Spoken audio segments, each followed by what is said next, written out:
Hello, welcome everybody to the Irvington High School's PTSA session, career series on medical careers. I want to say welcome and thank you to the three doctors who have given their time to join us today to share their journey on the medical path, as well as to answer any questions you have. I am recording this. So I will first show some slides, and then we'll let the doctors talk, and then have Q&A after. Let me share screen.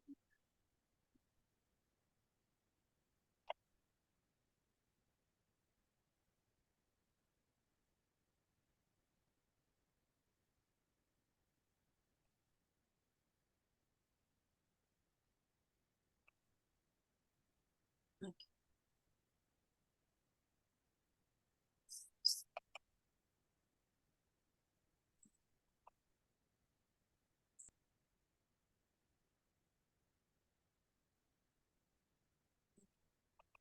Slideshows.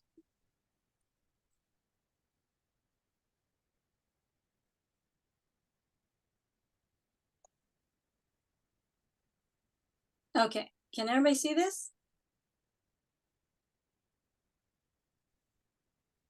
Yes, we can.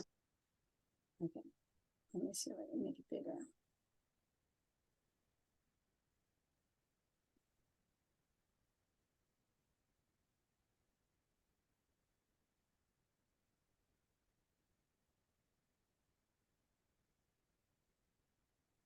Okay, technical difficulties.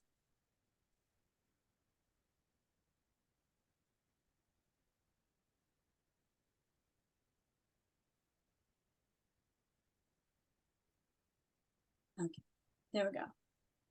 So we are, like I said, on Exploring Medicine, part 2 of the career series. And here I have a list of best medical schools for 2023-2024. And if you look at the bottom, that's where I got this information, US News World Report. The information over here, the cost is how much the tuition is. So that doesn't include your living expenses or food, books, what have you. And this one, I just wanted to point out, why does it say New York University Medical School cost NA?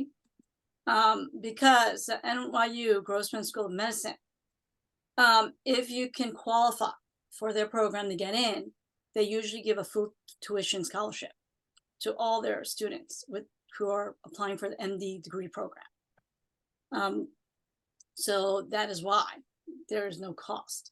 But you need to qualify to get in. And NYU is short for New York University, and that is in New York City.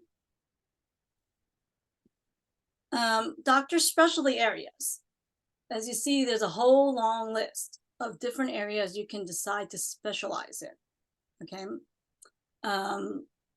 Today, joining us, we have a pediatrician, a family doctor, as well as an ER, emergency room doctor. But as you can see, there's a whole list of other ones. And your child or any student who is interested can decide later on, after they've just entered medical school, what to specialize in. So how do we go to becoming a doctor? Okay, you might want to first start taking the MCAT, which is a medical college admission test, and take prerequisite courses. And then you try to get into a medical school using your MCAT grades, as well as other your transcript and everything that they need. And then you take necessary classes for accreditation. It takes about 4 years. Then when you're in middle school, the last year, you will be asked to pick a focus for residency. And then I'm sure the doctors can share later on how many years that usually looks like. Okay, and you're learning specialty specific skills during that time, and you get matched to a residency program. And then you do residency training in the area you pick, anywhere from 3 to 7 years. After you complete the training, you obtain a state license to practice medicine and get board certified in your chosen specialty. MCAT is the medical college admission test, and that is a test that all students who want to go into medicine take. So then they apply to medical school, and the US medical schools, as well as some Canadian, use those scores for admission. If you have questions about different schools that have medical programs, you can contact the Irvington High School counselors, and these are their names, and these are the service which students, as well as ask Bindu Chopla, who's the Irvington High School College and Career Specialist. Okay, and this is where her office is located. The doctors that are joining us today, okay, no particular order in speaking, but I just want to give a brief bio so you know. We have Dr. Stephen Karan. He's a doctor of family medicine at Washington Hospital, and he has a BS from the University of Nebraska, MD from Washington University Medical School, and then he completed his residency at East Carolina University Family Practice Center in North Carolina. Dr. Amar Kantapudi, he's an emergency room doctor at Kaiser Permanente. He got a BS from St. Louis University and his MD from there as well, the School of Medicine. He completed his residency at UC Davis Medical Center. He's originally from the South Bay, and he attended Cupertino High School.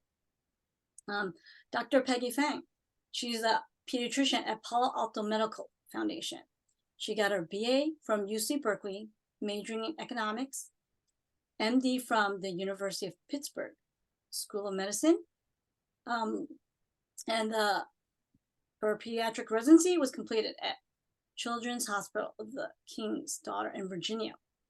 She's born and raised in Fremont, so she's a local gal, and she attended Kenny High School.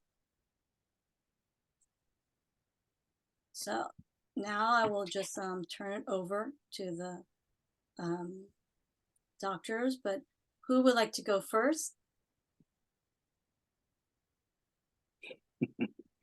Or do you want me to pick? I mean, I'll go first. If any of you guys are, Dr. Cran, would you like to go first? I don't mind. I'll go first.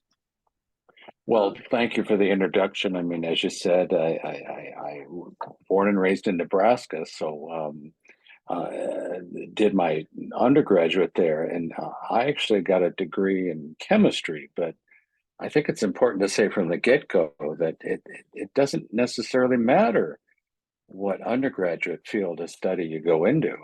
My best friends in medical school, one was a German literature major, another was a chemical engineering major, and we had biology majors. So, I went into chemistry because I had an interest in that, but it was important because it did help me study for the MCATs. But on the other hand, I should say it's not essential that you have to pick one particular major. Then I did my medical school in St. Louis at Washington University.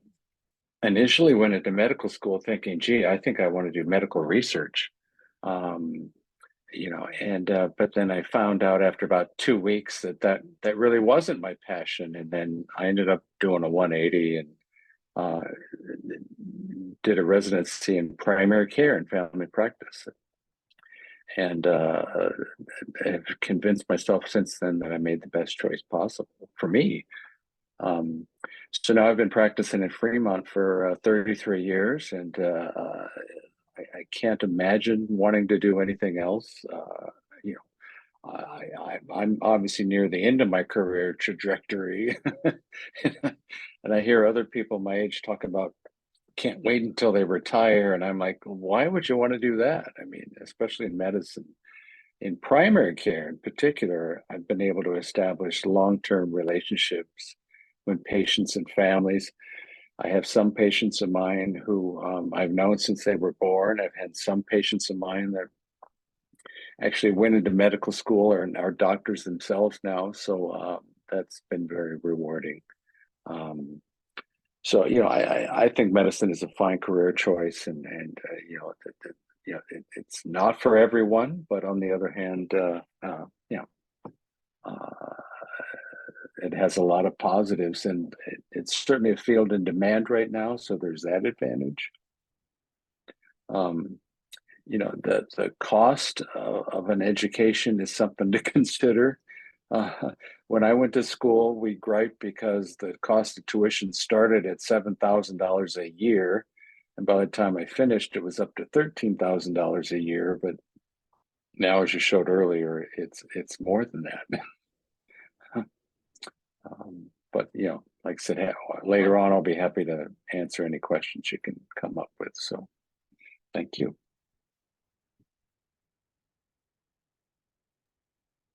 Thank you, Dr. Corinne.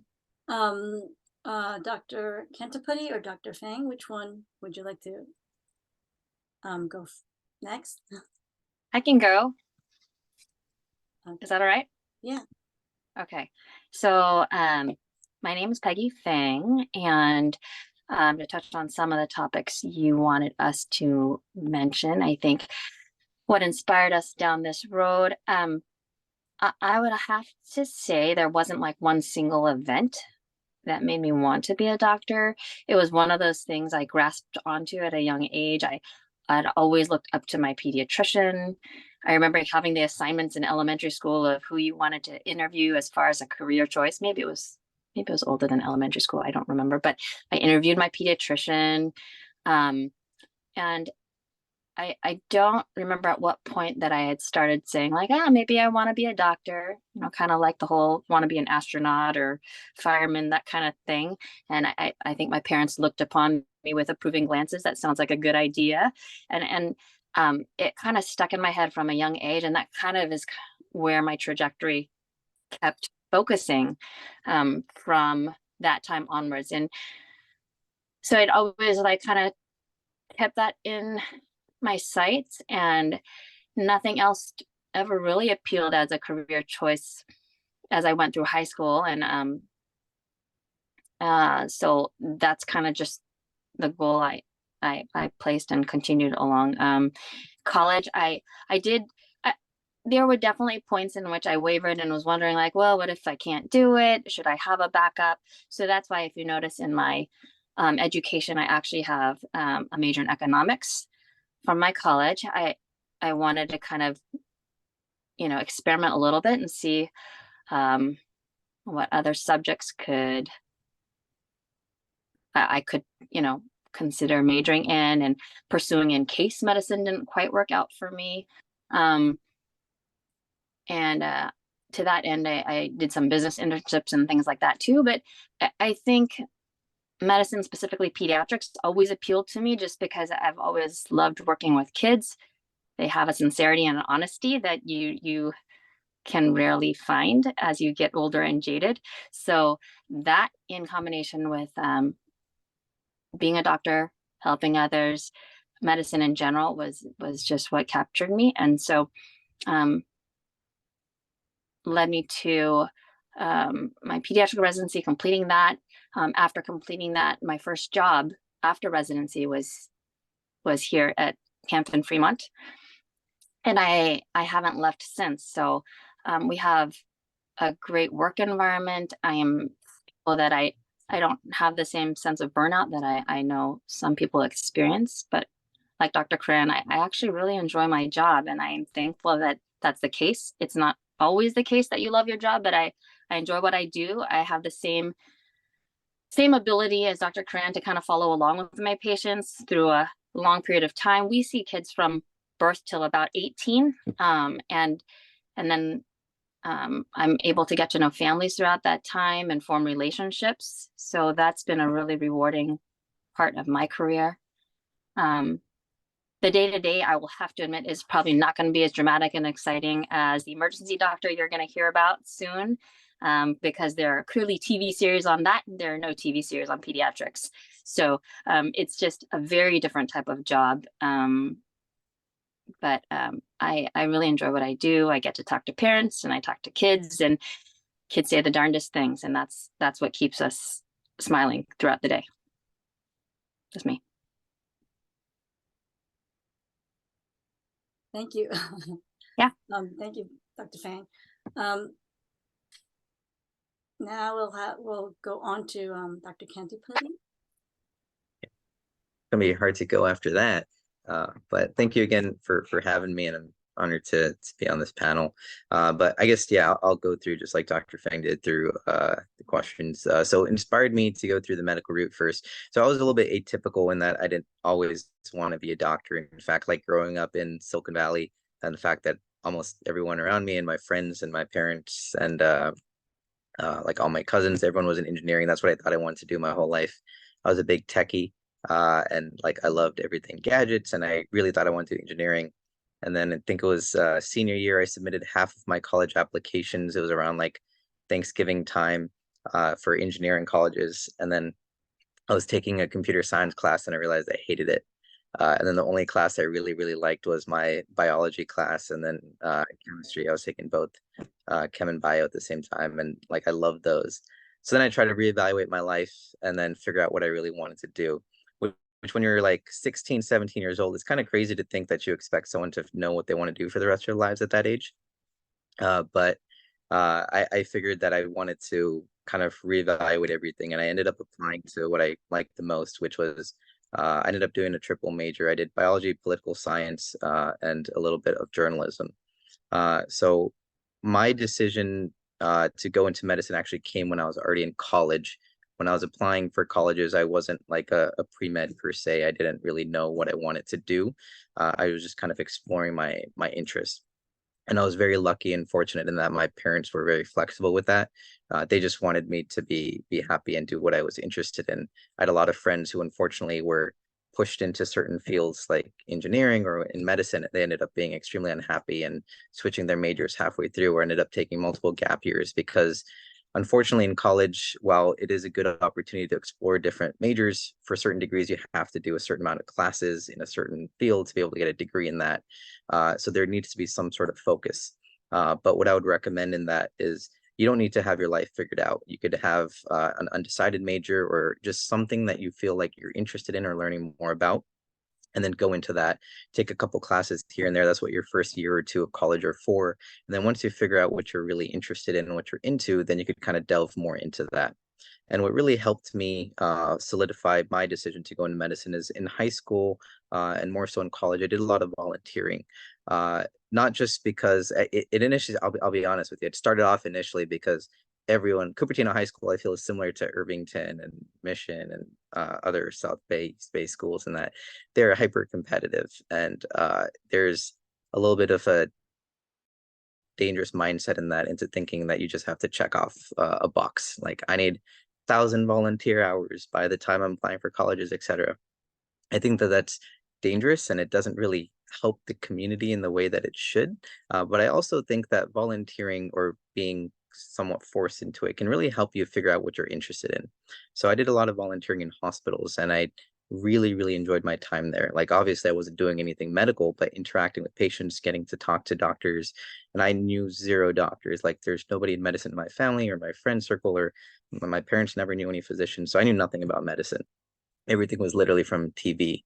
I like to joke around that Scrubs is half the reason I became a doctor, because I love that TV show so much. But anyway, I think volunteering really helped out a lot in terms of being in an environment that I otherwise wouldn't have been able to. And then I was lucky in that the med school the undergrad I went to in St. Louis had an associated medical school, and I was able to interact a lot with medical students there, faculty there. And that's what ultimately inspired me to apply to medical school. And I think until I actually started medical school, I didn't really know I wanted to be a doctor, which is a little bit weird, but I actually like loved it so much, and I wouldn't have it any other way at this time. So my advice in general after that was kind of like keep an open mind, be flexible, like, and explore your options and your interests. And again, it's totally normal not to know what you want to do at this time. But, and again, you don't need to be pre-med, as Dr. Corinne said. You don't need any particular major to get into med school. You could be an art major, history major, an engineering major. I actually know a lot of friends who had very interesting and atypical majors for it.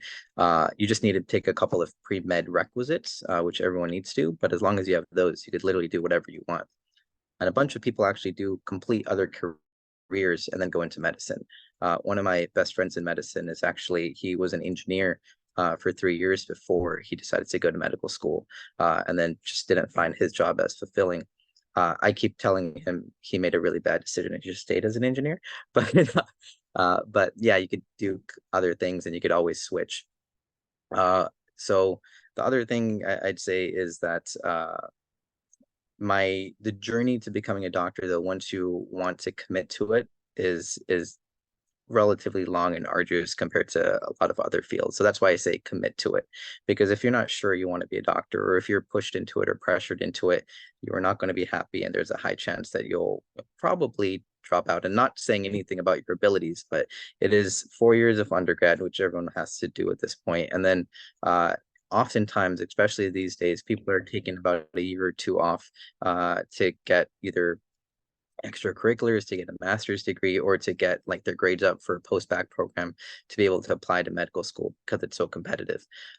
So the vast majority of my colleagues in medical school ended up being at least a couple years out of college in order to be able to get in. And then it's another 4 years at least of medical school. Oftentimes people end up taking what we call a gap year in medical school, either for like research or something else if they want to do a very competitive specialty. Like, for example, if you want to do a lot of surgical subspecialties, like if you want to do ENT, like a head and neck surgeon or a brain surgeon or something like that, and they require a lot of research. So that might be another year. So 4 to 5 years or so of medical school. And then there's residency, which is anywhere from 3 at the minimum to 7 years plus if you want to do residency and then fellowship.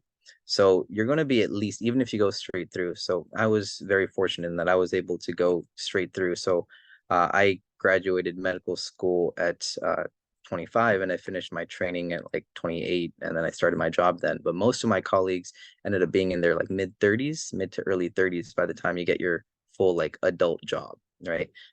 Meanwhile, most of our friends, or most of my friends at least, and the grass is always greener, that went into engineering, they started making good money, started settling down and stuff in their early 20s. Like most of my friends from high school end up going to like Berkeley or San Jose State or UCLA or something. You finish by 21, you get a job straight out of undergrad, and then by the time like you finish your career in medicine, they're like well in like their mid-career. So that's something to consider as well. The opportunity cost is huge. As you addressed, the cost of medical school is massive.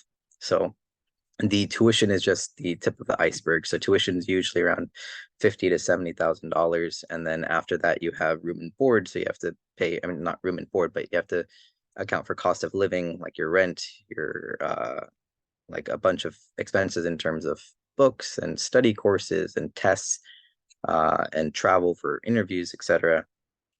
And then the base thing is, again, opportunity cost. But at the end of all of that, I would say if medicine is something that you're interested in, and you can see yourself being a doctor, it's definitely something worth exploring, because as Dr. Karan and Dr. Feng said, I couldn't imagine myself doing anything else. I think after all of that, it is one of the most satisfying careers. I get to go into work every single day and know that I'm helping someone. And as an ER doctor, I'm seeing patients on like what's oftentimes the worst day of their life. People come to you asking for help for themselves or for their families, and oftentimes you can use these skills and the knowledge that you've acquired to truly help someone in their greatest time of need. And I'm lucky to say, and because I'm trying to make this not sound pretentious, but like I get to literally save someone's life every shift, and that feeling is awesome, right? Like the fact that you get to do something where you're changing the course of someone's life. And that's just like one aspect, because I work at ER, but like family medicine, pediatricians, internal medicine, like primary care doctors, you are affecting the quality of somebody's life for their entire their entire life. Like you could change, like as a pediatrician, you could impact someone when they're a child and inspire a whole nother generation. You can change their quality of life. So there's a lot of different things that you could do in medicine. And I feel like it's very hard to find a job that's satisfying. So medicine's a lot more than a career, but at the end of the day, it's a very, very long and arduous track to get there. But once you get there, if you're the right fit for it, it's pretty dope. Thank you Interesting. so much for sharing, Dr. Kantapati. If the other doctors have no other things to add, we can open up the floor to Q&A. So how we will do this, if you have a question, please raise your hand and I will go and pick whoever has their hand raised, so then I could call on you. Is there questions? Can I add something, Young Pei? Yeah. Sorry. I just wanted to add something because Yeah. our ER doctor friend was awesome at touching upon your topics, and I didn't have them on my paper, unfortunately. But one thing I wanted to add is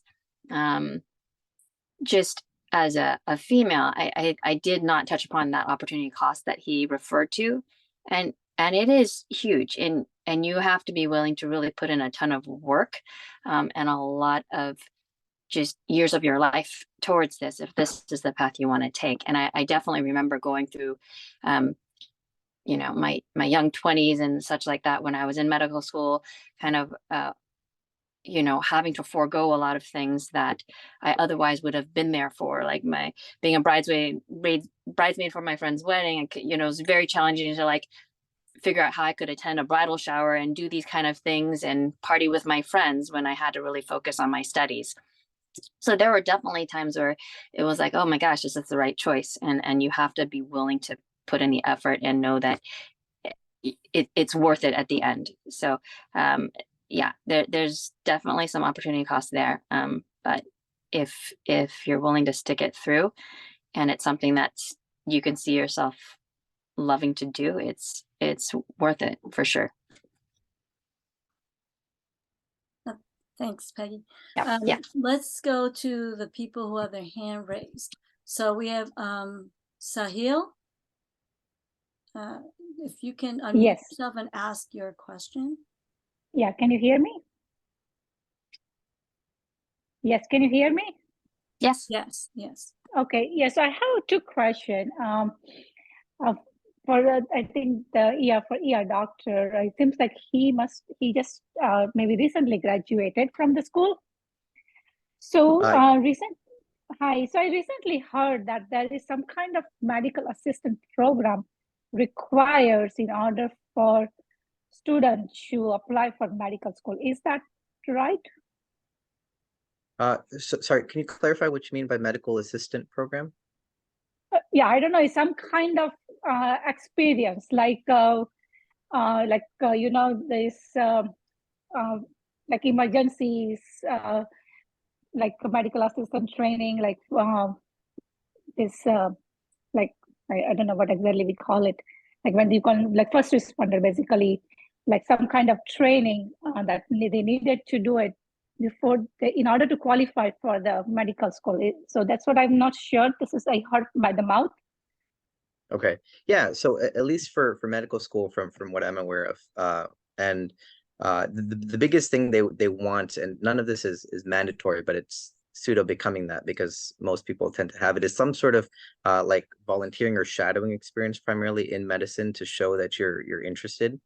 So it's very rare to be able to get into medical school these days, and I'm still associated with a couple of admission committees. So this is something that we look at, is what experience do you actually have in medicine? And this isn't actually doing anything like any medical work. It's like, hey, have you seen, like, have you shadowed a doctor?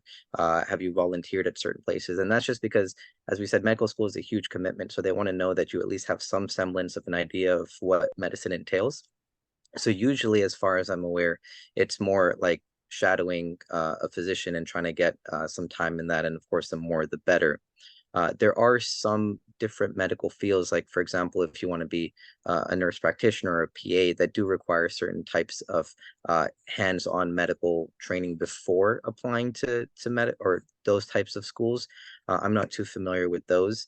But as far as medical school itself, like to get an MD or DO degree, those are things that, again, as far as I'm aware, it's primarily just experience in terms of shadowing, mentoring, volunteering in a hospital setting or with a physician, just to get that experience before applying. Does that Okay, answer thank your you. question? Yes, so I have subsequent question on that. So like you volunteer in multiple hospital, like where they allow the student to shadow the physician.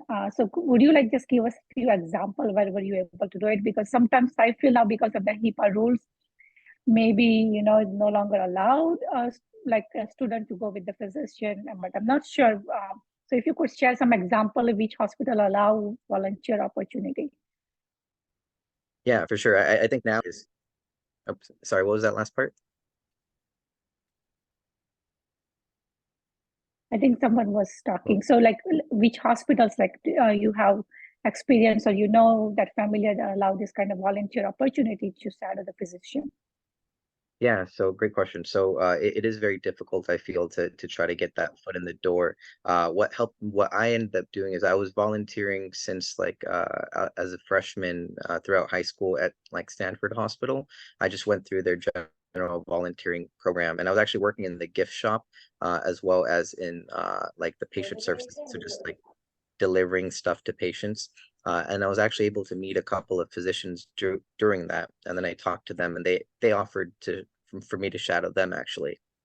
So that's how I was able to get connected. And there's a lot of paperwork you have to do. It's not just show up at their office or follow them around and see patients, because as you said, there are a lot of HIPAA and privacy things to take into account. But I would say if you could start off with volunteering, but a easier way is just emailing a bunch of people, like a bunch of doctors, either in like a clinic or at a hospital setting.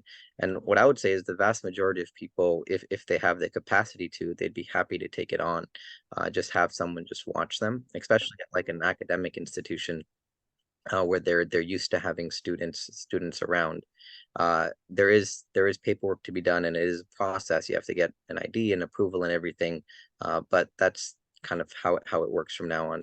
So that's how I was able to start. I ended up emailing a couple people and I met some people while volunteering. And then in college, my school was lucky in that it had a program to set you up directly with physicians to shadow and to work in different departments. So depending on where you go for school, you could have people help you out. But if you have nothing else, I would say it doesn't hurt to email. The worst they could say is no. But at best, you could have a great opportunity to learn something new. Okay, sounds good. Thank you so And much. maybe Dr. Feng and Dr. Karan can also speak about, because for PAMF and Washington Hospital, I don't know if there's opportunities for high school students to volunteer.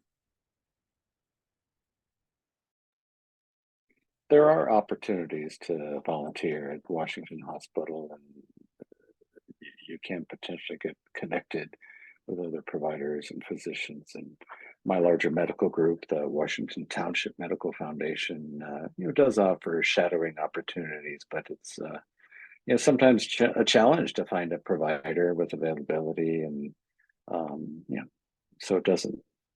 I expect to have to knock on several doors, I guess. Same with PAMF.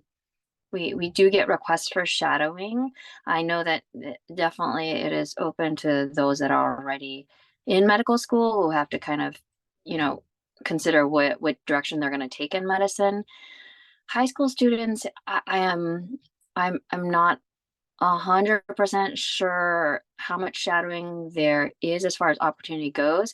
And we do have somebody that is in charge of just any shadowing requests. So I think definitely if you were interested in that, I agree that you definitely have to show interest and to show interest that you've explored the medical field and to that degree, pursuing that interest and seeing whatever medical field is like is really important. So just as a high school student, it is hard. You have to kind of ask around. Anybody if you're lucky enough to have relatives in medicine, that can get your foot in the door. Otherwise, yeah, I agree. You would ask your physician, your pediatrician, anybody if they have any ideas on how you could reach out and understand a little bit more about the field in which you're interested, or medicine in general. Thank you, doctors. We have Rashmi Tarhalkar. You have Yes. your hand raised. Yes. Hello, everyone. So, I have one question regarding path to MD. So, as far as we know that there are two paths to get into MD. One is the traditional path where students do pre-medical, like they do undergrad in whatever subject they want, and then they apply for med school. And the second path is a direct admission to med school, which is a BSMD path. So my question is, uh, what are the pros and cons of both ways to get into med school? If kid knows right in the high school that they want to pursue this path. I can just add my opinion on that. I think, as was alluded to earlier, it's really challenging, I feel like, for a high schooler to know 100% that this is the path you want to take. But if that happened to be the case and there was no other option, that's the only site that you've decided on, then the joint programs is the most efficient way to get there for sure. And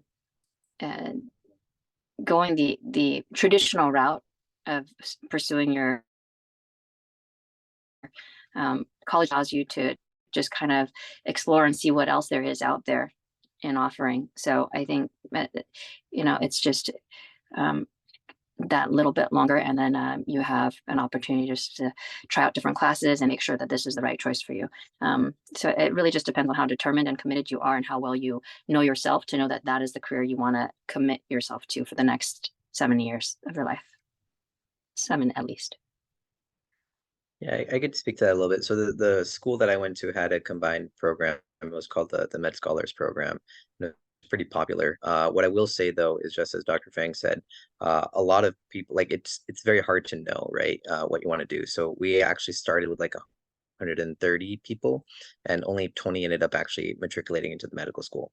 A large chunk of those people were because they couldn't meet the requirements, unfortunately, for like GPA or other academic performances. But the majority tended to be people that discovered they actually wanted to do something else, that they weren't really interested in medicine and they wanted to pursue other careers. So it is a little bit of a gamble, because a lot of the times you're going to a school that you otherwise would not have gone to for this. Now, there are some pretty amazing BSMD programs, like I don't know if they still have this, but UCSD had one, USC had one, that were like great reputable medical schools that tend to have the combined program. Those are very, very competitive to get into, but those are, and I know WashU has one as well. So those are great, but a lot of them tend to be in what are known as like less reputable schools. I put that in quotes because any medical school that you get into is going to give you a phenomenal education, and by no means do I endorse like, oh, you have to go to a top 10 or top 20 or even top 50 medical school to be accredited as a US medical school. You have to meet certain standards, and unless you're very, very into research or want to do something hyper competitive where connections and name brand matters, which is very rare, again, any medical school is okay.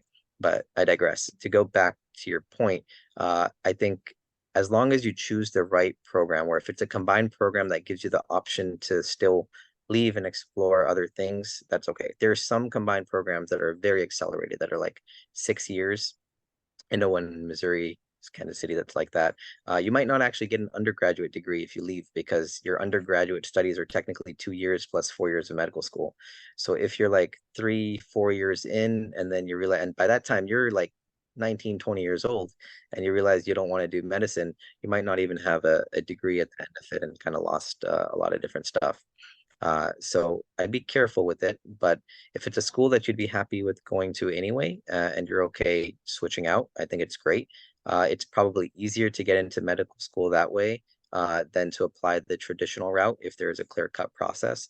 but the majority of the programs, at least the one that was associated with my school and the ones that I have a couple friends that went to, are not guaranteed. Like most of the time, it's still, you have to have a certain type of GPA requirement. A lot of schools still require you to take the MCAT. The ones that don't, I read the fine print carefully, but I think it's a great option if you feel like that's really what you want to do and you'd be happy going to that school anyway. Thank you so much. Thank you. We have Shrathika. Yeah, hi. So I was just wondering, what age can you start volunteering at certain hospitals? Because like I've been looking at some surveys and they said you can't volunteer until you're 16 years old. So can I just know if what age you can start volunteering at?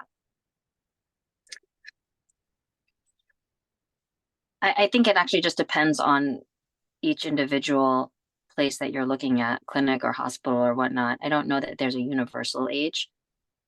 Okay. Got it. And if I want, I can start volunteering at like a physician's place or any of like my interest in the medical field, right? If I can contact doctors. If you have a way to reach out to a particular doctor in a specialty that you're interested in, you would just have to find out, you know, what they would allow. Because again, the main issue, honestly, I think is patient privacy laws. That is something that requires, you know, the organization to make sure you've passed the different hoops that you have to jump through, and that's allowed for you to actually be there, because that's one of the hurdles. Okay, got it. Thank you so much. We have Sahil. You have another question? Yes, I have one. It's an interesting question that I feel, because all this data science and biotech's going on with the data requirement, because now we are so much data driven. How much coding do you think helps as a medical student? If they learn, like I tell my son, like, you know, he loves coding. He also interested in bio. I'm like, coding is always going to help whichever field you go.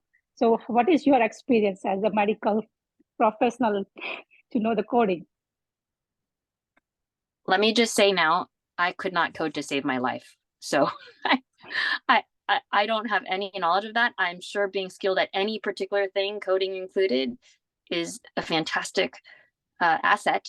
I just, I would not say it's something that that is looked for specifically for medicine. Yeah, that is right. But like nowadays, like I see, you know, many of all this computerized system, like they are physicians are involved in developing all these orders, like all this medications order or I work in hospitals, so I know some terminology. So like they create all this critical care menus, you know, the different development, and there are physicians involved, I think, and they helps in coding. So I'm not sure, like, if you have any ideas, or do you think that that's kind of also worthwhile to experience if they know, you know, coding and being a medical field, that could be another extra place that they can get hands on. Yeah, what I would say, this might be an unpopular opinion, but if your son really loves coding, I feel like that is a fantastic career path. And there's so much flexibility and opportunities in like engineering, computer science. And if they are interested in healthcare too, you could be a computer programmer or software engineer for like a biotech company or a healthcare company, or companies like Epic that make software for medical fields. And then having an interest in the sciences or in healthcare can help with that. With regards to whether or not coding helps you be a better physician, I don't think they're directly related. But for example, like I was, as I alluded to earlier, very interested in engineering. So I learned like Python, C++. I wasn't a fan of it, but I know the basics. And because of that, I was into informatics. So that's basically how to use technology to better further patient care data. A lot of our jobs are unfortunately sitting in front of the computer all day and typing into computer software about our notes and putting in orders and stuff. So by having some sort of engineering background or coding background, you can definitely help make the lives of physicians easier by working with the teams that make the software that lets us do our jobs, or I guess we are forced to do our jobs, I should say. But yeah, as with anything, I think it doesn't hurt and it definitely helps. But I'd say if he's very interested in computer science and coding, I think that that's something that he should focus on and pursue. And then if he wants to do medicine later, then that's great too. But definitely Yeah, something yeah, that can help. thank you. Yeah. No, he's interested in coding, but he wants to go towards the medicine. So he has kind of both right now. So we'll see what the future comes with it. Thank you. And that definitely helps make you more competitive when you're applying. Like if you have skills outside of medicine and you show that you're competent, or he created something using his coding skills, then that definitely helps bolster your application to medical school if that's what he ultimately wants to do. I see, got it. Thank you so much. We have Vaharatharjan. Vaharatharjan? Yeah, yeah. I have a couple of questions. First thing is, you mentioned that the price, the annual fees in the first slide, right? That's for a medical school or pre-med? That's for the medical school. So that is after the pre-med, right? Pre-med is a common colleges which kids will take. Yeah, Just at that's for the the medical schools. okay. So what's the major fee difference with the pre-med and this one would be the pricing? I think it depends, because if depending where you're going for undergrad, right, the Yeah. prices are different. So, Oh, right, so it really depends on what school. And as the doctors all have commented on, is that it doesn't matter what you study for undergrad. You can study a different area and okay. then still apply for medical school. Yeah. So for a kid in a freshman or 10th grade, they have a passion or interest in the medicine, but in order to start looking and then create more interest, so what are all the areas they can invest their time in medicine? Beyond their academic, there are some interest to build. What is a small advice you will posit? So you're referring to like what kind of, like, if there's extracurricular Yeah. activities or maybe summer programs or so, Yeah, extracurricular programs. to go take And- and prepare themselves going Yeah. into for the medical career. So I'll let Yeah. the doctors comment on that.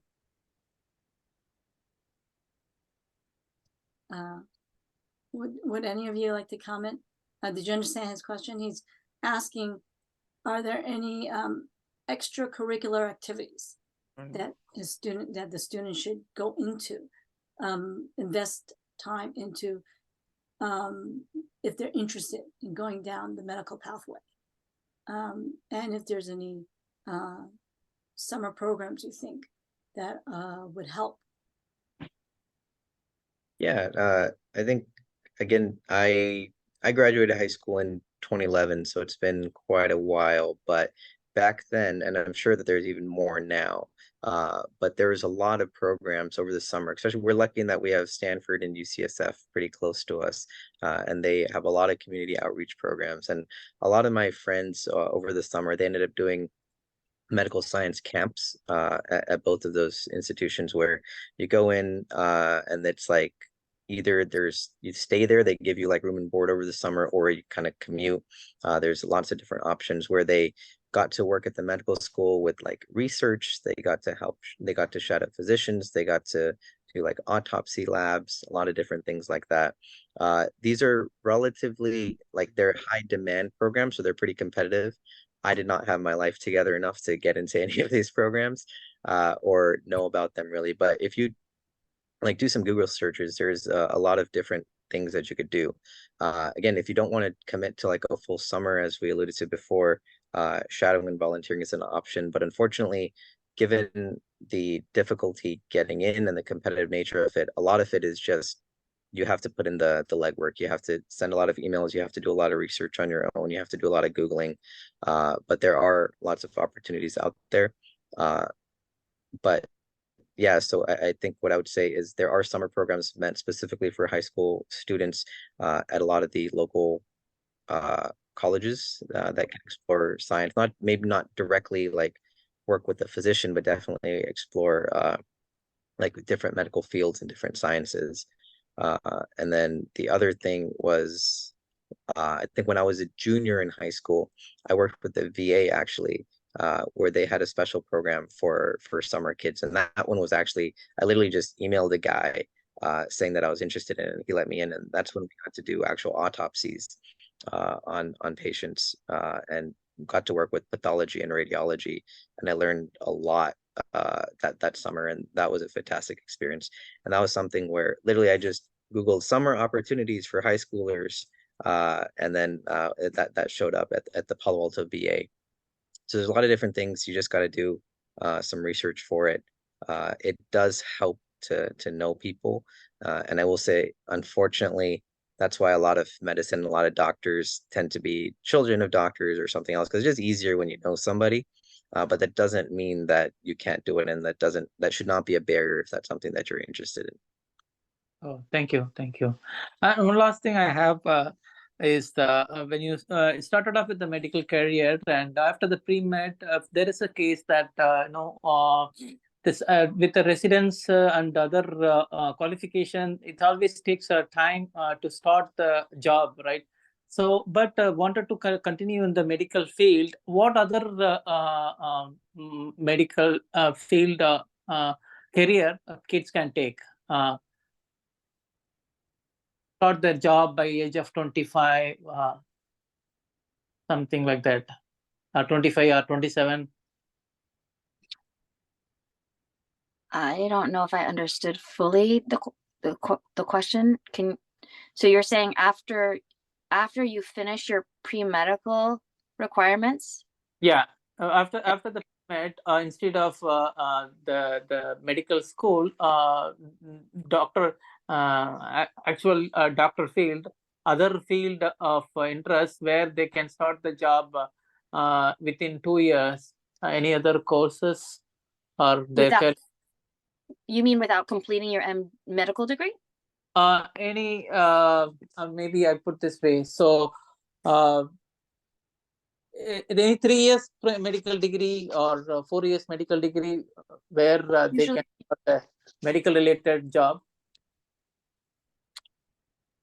I don't know if any of you guys want to take I think this. he might be alluding to like PA school maybe or MP school. So PA school is something that's 2 years after undergrad.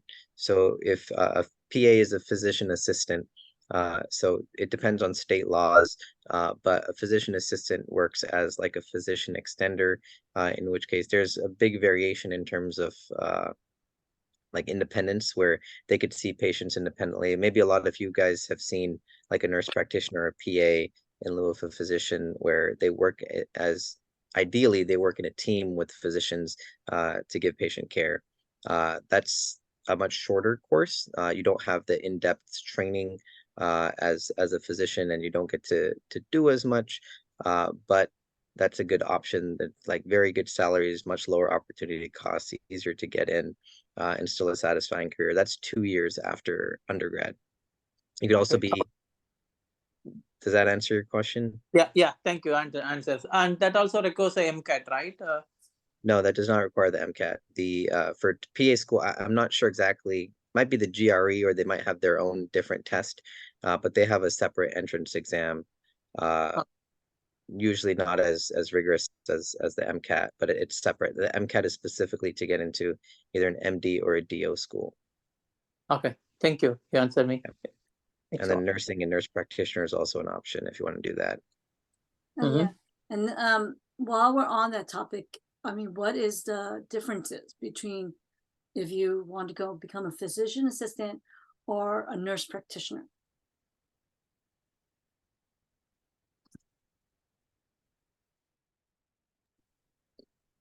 Yeah, question to me?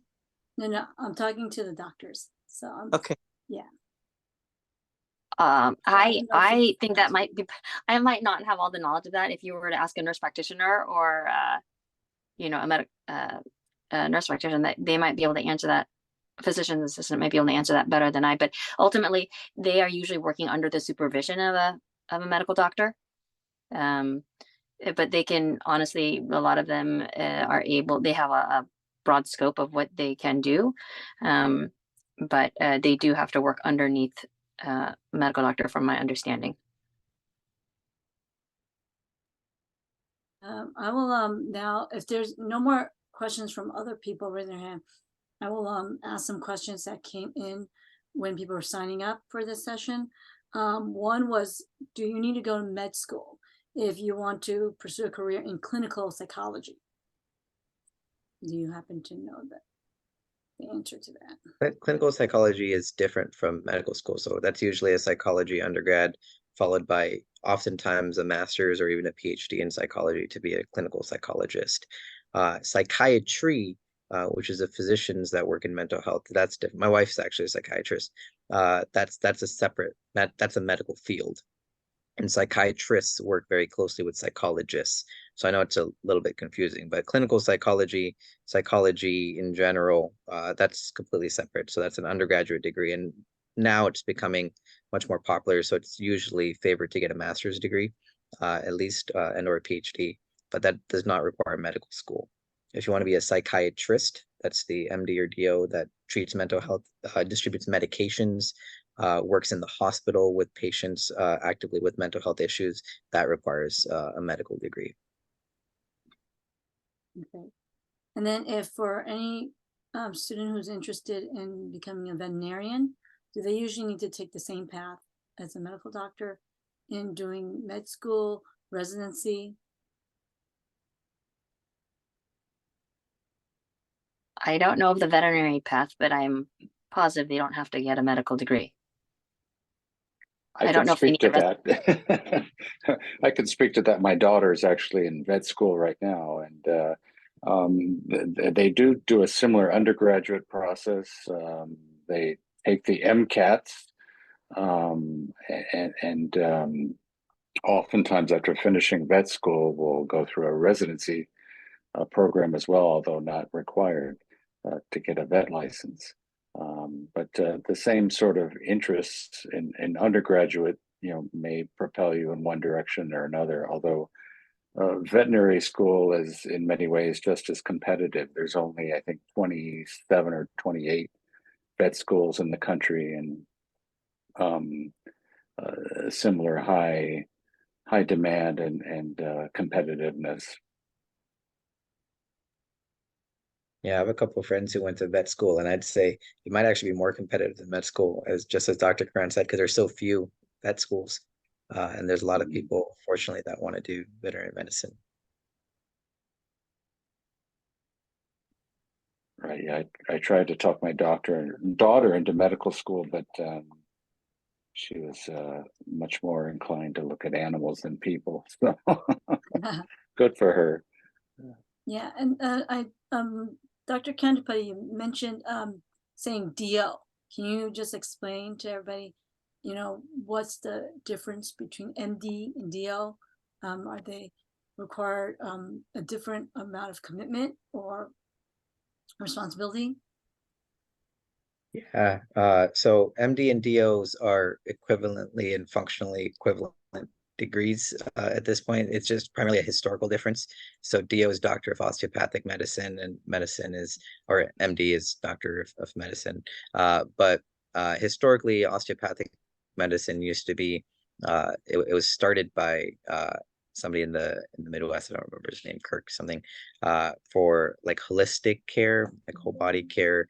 There's something that they call, sorry, I need to plug in my laptop, that they call like osteopathic manipulation, which is, I don't want to compare it to chiropractic medicine, which, I mean, I don't want to offend anyone, but it's not medicine. Anyway, basically, historically, it was different in terms of the core values and the holistic nature that they wanted to pursue. But in the past couple of decades, they're essentially equivalent. DO schools, because of their history, are I'd say a little bit easier to get into than MD schools, but not to say that they're easy to get into.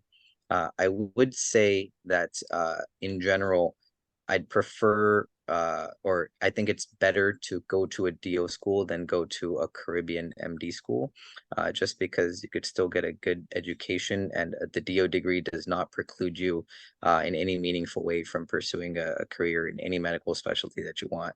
There are DO neurosurgeons, orthopedic surgeons, dermatologists, like the most competitive specialties still have DOs, and those schools, especially reputable DO schools in the US, will help you much more and are less, although often are for profit, they're less predatory than a lot of the Caribbean MD schools. So I would not say, oh, just because you get the MD letters to go to a school with a poor reputation than a reputable DO school. At this point, again, in practice, they're the exact same. If you want to apply to residency, you have to take the same entrance exam. You have to take step 1, step 2, step 3. You still have to get boarded by the medical board of the state that you're in. You still have to complete residency. You still have to get all hospital accreditation. You still have to do continued medical education throughout. So again, they're just different boards approving you, but they essentially have the same requirements. A lot of my colleagues are DO colleagues, and they are exceptional, and they're literally, there's no difference really. So I'd say keep an open mind, apply to MD and DO schools, go to the best option that you get into. Okay, thank you. And Ken, I would like all three of you to comment on the time commitment and what is demanded in your job. So for Dr. Fang, your pediatrician, like how much should those interested aspiring pediatricians, like how much time commitment that they should be expecting to be putting into once they become a pediatrician? Same with Dr. Cantapati, how much time commitment goes into being an ER doctor, and I'm talking about your, like, when you're doing your daily responsibility, your job, and then Dr. Karan, how much time time commitment do people need to understand as they would become a family doctor? Okay, so kind of like the day-to-day commitment, right? Yeah, so I mean, pediatrics actually, what you will notice is that I think a lot of pediatricians work part-time. Maybe there might be a little bit more of a family focus. We all have kids, we all have our families, and so part-time work is fairly common. And that being the case, for us, full-time would be working 4 full work days out of the work week. Part-time for me is I work 3 full work days, and my job allows me to be fairly flexible about how I want to distribute my hours. I tend to work 1 long day and then 2 other fairly regular days. It's not an 8 to 5 work day for me, and for most of us, we have to get our work done, and that includes, you know, making sure your patient calls are attended to, your lab results are looked at, and whatever else you need to do, closing charts about all the patients you saw that day. In general, a lot of us try to get that done in the office, although some of us now can bring that home and finish it up at home. But yeah, I think that's something to be aware of, that depending on your field of medicine, there's different time commitments. So for me, I'm lucky enough to work part-time. I think it offers me a good balance between my family life as well as my work life.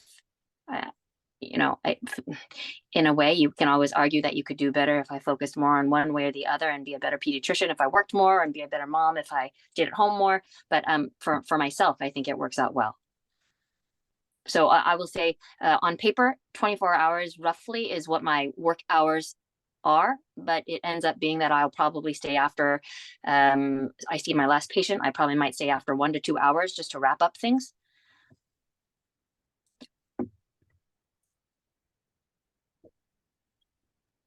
Thank you, Dr. Fang. Yeah. Dr. Kentapati and Dr. Karan, if you could share your thoughts of how much time commitment is for your position, your job. Well, my job in family medicine, I work 4 10-hour shifts a week. That's what I'm scheduled for. And then the additional paperwork, charting time, whatnot, adds another hour or two a day. But then I have a fair work-life balance. I'm off on Wednesdays and weekends, and share a call schedule, that type of thing. But I honestly would say that my work hours are not excessive, overly demanding compared to, I think some of my friends in other fields. So it's a significant topic in medicine these days, is how to avoid burnout and establish that work-life balance and find a good workplace. So it's an important topic. Thank you, Dr. Karan. And Dr. Cantipati? Yeah, I think I'll speak to myself as an ER doctor, but it's very, very variable depending on your specialty. And again, being an attending, which is after you finish your med school residency and then you're in independent practice, is very different from being in training. So for example, I think Dr. Karan and Dr. Feng, when they train, they get to allude to 80-hour, 100-hour work weeks when you're a resident, where you're literally in the hospital up to 24 or 36 hours. There are technically rules now that say you can't work shifts more than a certain amount of times, but those are often suggestions at hospitals rather than strict rules. But throughout residency, it was very common to work 80 hours. Some of my surgical co-residents worked 100 hours, and it's brutal. As an attending, there's a lot more flexibility. So in specialties that work in clinic, it's usually oftentimes, fortunately, it's 4 to 5 days a week, maybe 8 to 10, maybe 12-hour days, depending on notes, etc. But a big thing to consider is all the notes and the messages and everything that you get after hours that you have to respond to that you may not be paid for, which is tough for a lot of our outpatient colleagues. For me as an ER doctor, the ER tends to work less objective hours than most other fields because our shifts are a little bit different. So we're a shift work specialty in that when I'm on, I'm on, when I'm off, I'm off. So what that means is oftentimes I get to work, I have on average a 10-hour shift. Our shortest shifts are 8 hours. Those are pretty rare. We do have some 12-hour shifts, but usually they're about 10 hours. And the second I get to work to when I leave work, I'm like constantly running around or doing something. So the ER, as you expect, people are in the waiting room for hours. They are not feeling well. They do not have the most patients, understandably. So you try to see as many patients as you can, as quickly as you can. So it's very common. Actually, I can't remember the last time I actually was able to eat anything on shift. I usually just have some water that I sip around. When I get a break, I get to go pee here and there, but it's very difficult to get any time off. So the shifts are pretty intense, and that's why a lot of ER doctors tend to burn out relatively early, and most don't work later into life just because it's not very sustainable to do that for a long period of time. We also work shifts at all different hours. So the ER is 24/7 and never closes, and somebody needs to staff it all the time. So I work a bunch of night shifts. Most of my shifts tend to be swing shifts, which mean like afternoon or evening shifts, where I get home anywhere from midnight to 2 a.m. Fortunately, my group is very nice and equitable in their shifts, in that I usually only work 2 to 3 like true overnights a month, where I'm working from like 9 p.m. to 8 a.m. or something like that. And that kind of messes with your circadian rhythm. But the benefit of all of that is I have a very, very flexible schedule, in that our schedule is predetermined a couple of months beforehand, and I could put whatever days off I want. And in the vast majority of cases, I get them. I'm able to switch shifts with colleagues if I need to. I do work, again, because the ER is 24/7, I have to work. It tends to be most weekends, at least half weekends, and then most evenings or nights. So that sucks. But again, in a typical week, are usually working about 32 to 40 hours a week. At my current job and jobs in the Bay Area, we tend to work a little bit longer hours, but I know a lot of my colleagues in the Midwest, about 30 hours a week to 32 tends to be typical for EM, emergency medicine. So the hours themselves might not seem much, but the on-shift demand and the flipping of the circadian schedule is a lot. But I feel like you can't beat the flexibility. I could get any day off I want. I could basically schedule 5 or 6 days off in a row without using vacation to go anywhere that I want. So that's really nice. Thank you, Dr. Kentapati. I think there's some messages in the chat. One person asked, what is the difference between the role of the family medicine doctor and specialized doctors when diagnosing a patient or dealing with a patient? So, I don't know, Dr. Coran, if you Well, in comment on family that. medicine or primary care, we're often sort of the point of first contact, and yeah, it's difficult to know for any one doctor to know anything in medicine. So you can't possibly know it all. You know, for example, I had a patient today with some heart issues or concerns, and so part of my job is to sort of quarterback the team and make sure they get directed to the right physician, the right specialist at the right time, and initiate the workup. And so, yeah, that's just one example of you know, how we start the field in primary care. But there's certainly room for both primary care and specialists in medicine. In fact, it's a necessity, I would say, have that kind of duality. Thank you. There were some other questions, but I don't know if you guys would be able to answer it, because I'm thinking it's going to be hard. One of them is which one would be take a longer shift? I think a student wrote this one. Either a registered nurse, nurse practitioner, or physician assistant. Which one would need to do more work, I guess, have a longer shift? I don't know the answer to that one. You That's could what- work as much or as little as you want. I have a couple of nurse friends that apparently, I don't know how they're allowed to do this, but you can pick up like a double shift for double overtime. And if it's overnight, you get like triple overtime. So there's some nurses that work like 18 hours in a day because it's like 2.5 shifts together. In medicine, there's a lot of flexibility in that you could work as much or as little as you want in most cases. Obviously, if you have like a patient panel, that's different. But in terms of degrees, like nursing is an undergraduate degree. So you get a bachelor's in nursing, you get a job out. There's a lot of flexibility. You could work in the OR, you could work on the floors, you could work in the ER, in the ICU. You could become a nurse practitioner later if you want by getting a master's degree. A PA, similar things. You could work pretty much in any department you want. The difference between nurses and physicians, or nurses or PAs and physicians, is that a physician, you have to specialize in something usually. Like either you're a family medicine doc, a pediatrician, an ER doc, a surgeon, etc. And that's what you do for the rest of your life.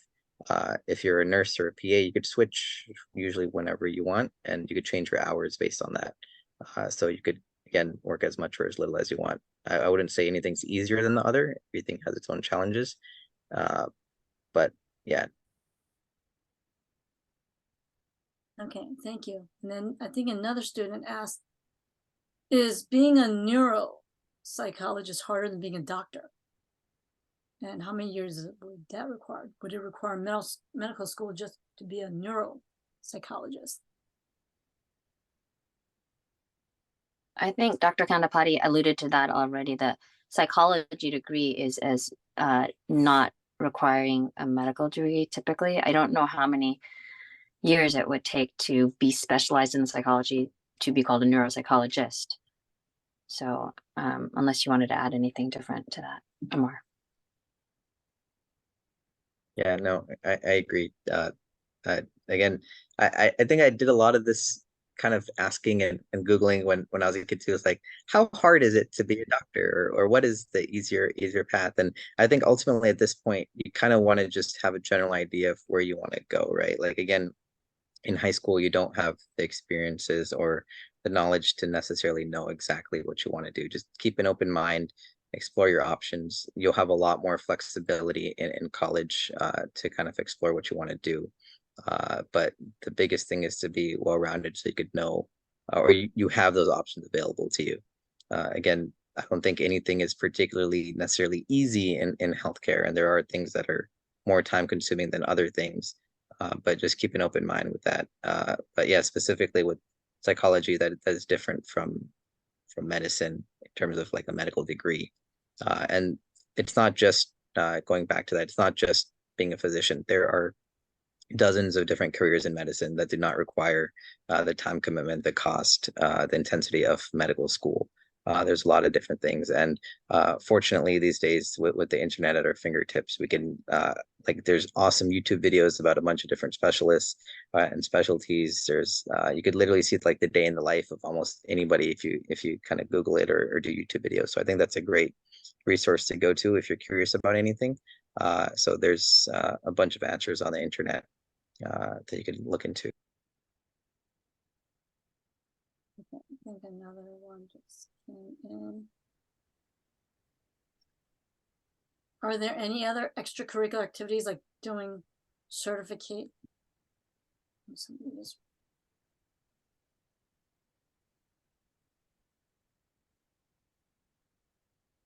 Read that one. Are there any other extracurricular activities like doing certifications in music, dance that may align with medicine, or is it a waste of time? Not a waste of time if you love it, right? Like, so again, none of those things are necessary to advance you in your medical career at all. But the point that Dr. Kanapati was making was that it's important to be well-rounded. So if you do have passions in music, art, or whatnot, by all means pursue them. And if that brings you joy, then you're going to be a happier person overall. And a happier person is hopefully going to be a better doctor, or, you know, whatever you end up deciding to do. But yeah, if you're not finding joy in it, then maybe it is a waste of time. But yeah, you gotta love what you're doing. Okay, and then another one is, can all of you share about how you manage stress and your what kind of time management skills are needed?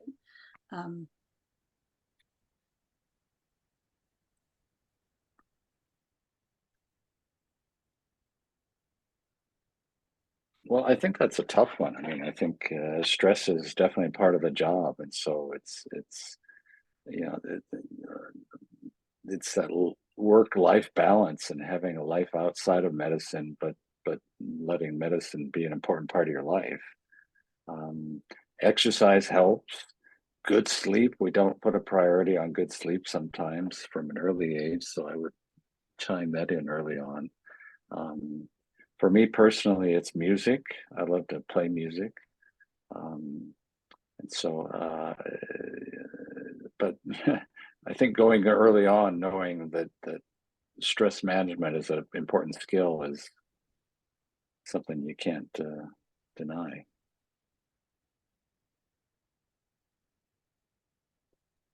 Does Dr. Fang, Dr. Kandapati want to add to that, or Dr. Karan basically covered it? I mean, honestly, it would take like an hour to talk about how to manage, well, more than an hour. It'd take forever to talk about how to manage stress.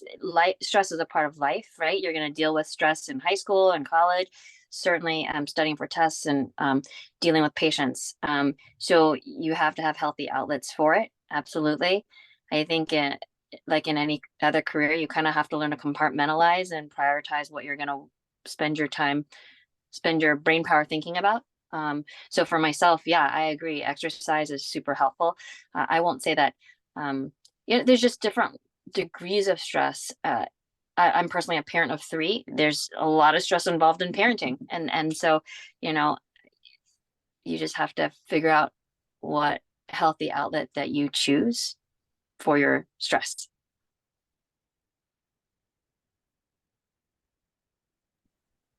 Thank you. Parents, students on this meeting, do you have any other questions that you would like to ask our doctors? Okay, if you have nothing else, then we are over time, so I have to end this meeting. I want to say thank you again to Dr. Kantapati, Dr. Karan, Dr. Fang for sharing your time with us and giving us a lot of good information about the work-life balance between being a doctor as well as your personal life. And I want to thank everybody for coming. And if there's any other questions you have that we can answer, you can just email me. Let me see if I get my email up.